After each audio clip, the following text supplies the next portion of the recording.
Hello everyone and welcome back to our discussion of physics. Today we're looking at distance and displacement, and we're also going to get into speed and velocity as well here. So let's take a look at a concept really quick, which is this idea that you can have a quantity that not only possesses a magnitude, but also possesses a direction. So let's start by talking about scalars. We're really familiar with scalars. This is what we've been mostly talking about up to this point. And those have magnitude, but no direction. Okay? So scalars are things like time. Time is a quantity that tends to just be a unit of stuff. Temperature is a really good scalar quantity. Temperature, if we talked about it being 40 degrees Fahrenheit outside, that's a pretty cold day. I don't necessarily want to go out there without like a hoodie or something on. If instead it's 110 degrees Fahrenheit outside, I don't want to go out in a hoodie. That's really hot. It's going to not be pleasant. Talking about the distance between two places doesn't necessarily need a direction. All kinds of different things. The speeds in the d equals rt problems that we've been doing don't need a direction. Okay? But when we start talking about a vector quantity differs from those other quantities because it has both size and direction. Okay. When I talk about size, I mean the size of the numbers. So if I talk about 40 degrees Fahrenheit versus 110, those have meaning to you, hopefully. Whereas they don't really have a direction, though, when we're just talking about those. Now we're going to deal with something that not only has this concept of like size, like a centimeter versus 20 kilometers. Those are different sizes, and we can think about different things that would fit those. Now we're going to talk about direction as well. So displacement, or my position, or my velocity, or most importantly forces, are all going to be working with these concepts of there's both a magnitude and a direction involved. So let's start exploring this a little bit, and we're going to do our explorations here with an ant. And that ant's going to be walking on a ruler for us. Okay? So if I'm talking about distance, my distance is really just how far I travel. Okay? So here's my ant. Realistically, the ant, the distance doesn't depend on the direction that the ant's going to walk. Okay? So if the ant walks forward like this, now it's gone about 3 centimeters. That's really about it. The ant traveled 3 centimeters. Woo! Distance. You're really familiar with these, hopefully, by now. But does direction matter for distance? So if the ant started at 3 and the ant walked all the way back to the 0 mark, the ant still walked 3 centimeters. It doesn't matter that he's walking to the left or the right. Still walked 3 centimeters. Distance is a scalar. Okay? The ant could have walked 20 centimeters, and then I could talk about the magnitude that the ant walked. But ultimately, it doesn't matter if the ant walked to the left or to the right or up or down or whatever. The ant is just walking a distance. Direction does not change the answer for a distance or any scalar. That's really important because with vectors, oh boy, does it matter. So because distance doesn't depend on direction, it's really just the sum of how I move if I want to figure out my distance. So if the ant walked all the way to 5 centimeters, and then the ant turned around and walked back to the 3 centimeter mark, okay? He walked 5, and then he walked 2 more. Okay, so grand total, the ant walked 7 centimeters. Pretty straightforward, easy stuff. Let's talk displacement, though. So, displacement is the difference between an object's final position and its starting position. Okay? Displacement does depend on direction. Okay? Displacement is going to be your final position minus your initial position. So where you end up minus where you start. That is a basic way to handle a displacement problem. Okay?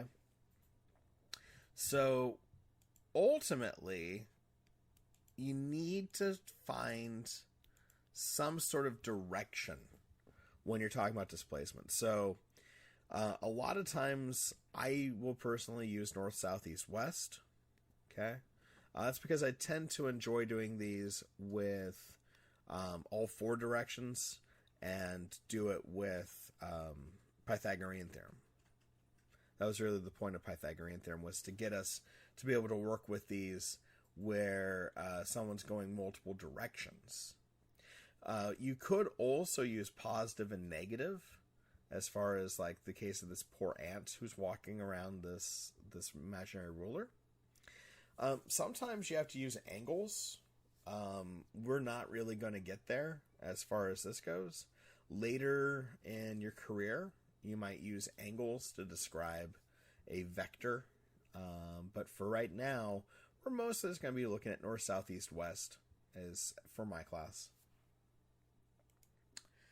So let's take a look here at the ant again. The ant was doing 3 centimeters of walking, right? He's walked, didn't matter if he was walking one way or the other. He ultimately just walked 3 centimeters. Now, if I wanted to describe that in terms of a displacement, I would say the ant walked 3 centimeters east. Okay. You may want to refresh yourself on north, south, east, west. East, I kind of picture the United States when I do it. The east coast is to my right, and the west coast is to my left, looking at the map of the United States. That's pretty much how I keep the two straight, is that I know that I live on the west coast, and New York's on the east coast, and that's kind of how I align myself when I'm looking at it. So an object's distance and displacement are not always going to be the same, guys. That's kind of the point of showing this. Because displacement is how far I am from where I started. Distance is how far I walked total. There's a big difference there. So let's take a look here. We got our ant. The ant's at 0. The ant's going to walk up to 3 centimeters. There we go. The ant is displaced 3 centimeters. You could call it in the positive direction, because we just got a one directional. We got just an x plane here.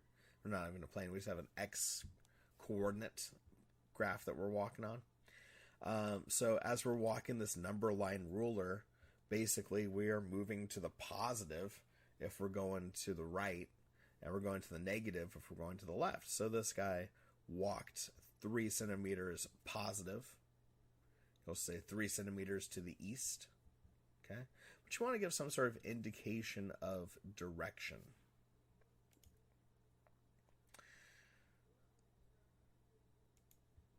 Now, let's say the ant started at the 3, walked back to the 0. So again, the distance it traveled was 3 centimeters. However, this time it moved to the left. So 3 centimeters negative, 3 centimeters to the left, 3 centimeters to the west. All of those would be a vector description of what's going on for this ant. Okay, well, the ant's now moved up to 5, turns around, walks back to 3. All right, cool. Well, grand total, the ant walked 5 plus 2, or 7 centimeters. The displacement would be the distance from where the ant started. So the ant left 0 centimeters and ended at 3 centimeters. So the ant's displacement is positive 3 centimeters. Or 3 centimeters to the right, or 3 centimeters to the east. So this brings up some interesting concepts here. That ultimately, if I start where I stop, or stop where I start, then I don't have a displacement. So if I'm in track and field here, I could actually rack up a huge distance. But because I'm going around in a circle, I never get a displacement. Let's take a look. So here's my runner. My runner is this red dot. The red dot's going to go around this track. Okay? So the athlete is running around this track. It's going to run 3 times around a 100-meter long track. So there we go. First time, going around, coming back around. There's 100 meters, going back around, coming around. And there's 200 meters, and now we're going back around, and we're coming around one more time. And there's 300 meters. He did 3 whole circles or laps around a 100-meter long track. It's 300 meters. But he started where he stopped. So the displacement's nothing. So that's really trippy when you think about it, isn't it? You can actually have a huge distance that you traveled, but not be displaced from where you start. Okay? So if you have this huge day and you end up back where you started, if you end up back at your house after having this huge adventure, your displacement's 0.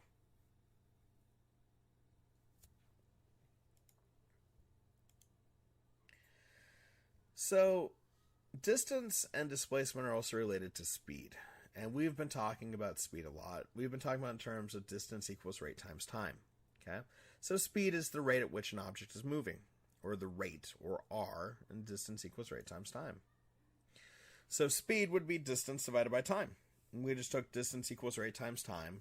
We solved for rate by dividing by the time on both sides. Okay?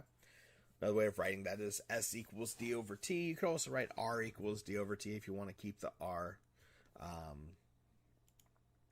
Ultimately, speed isn't dependent upon direction. Not at all. So here's a car. It's going to go from the green flag to the red flag here. Apparently it's 100 meters. It's going to do that in 5 seconds. There's my little counter of seconds as the car zooms by. And there we go. 5 seconds. It traveled 100 meters. So its speed would simply be distance divided by time, or 20 meters per second. But these aren't really interesting problems. We've been doing harder ones here.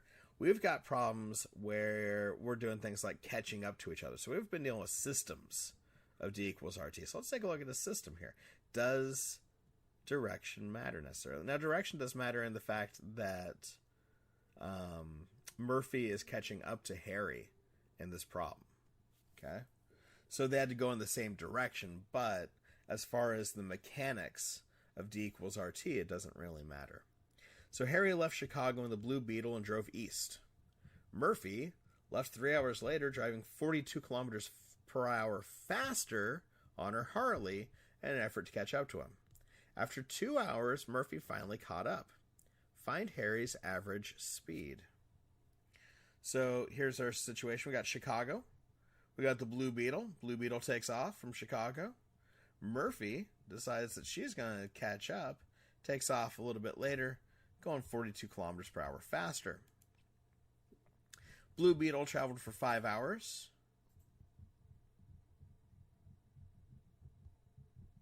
We know this because Murphy left 3 hours later, and it took Murphy 2 hours to catch up. Murphy only went 2 hours. The Blue Beetle was going some rate. Murphy's rate was rate plus 42. So we know that 2 times r plus 42 equals 5r. Distribute. We got 2r plus 84 is 5r. Go ahead and get the common terms on one side there. So we got 3r is 84. You divide by the 3 and you find that 28 kilometers per hour was Harry's rate. Okay? No worries. What if we were talking about velocities, though? Well, velocity is speed with direction. So in the case of the last problem, Harry was going east. So ultimately, Harry's velocity would have been his rate and the word east tacked on. Okay? Now, velocity is displacement over time. There's a little bit of a difference there, isn't there? Distance over time is speed. Displacement over time is velocity. Okay, so velocity always has magnitude and direction when we're dealing with it. So let's look at our ant. We're back to the ant. The intrepid ant explorer is going to go forth. 1 second, 2 seconds, 3 seconds. He walks to 5, and then he walks back to 3. Grand total of 5 seconds of travel.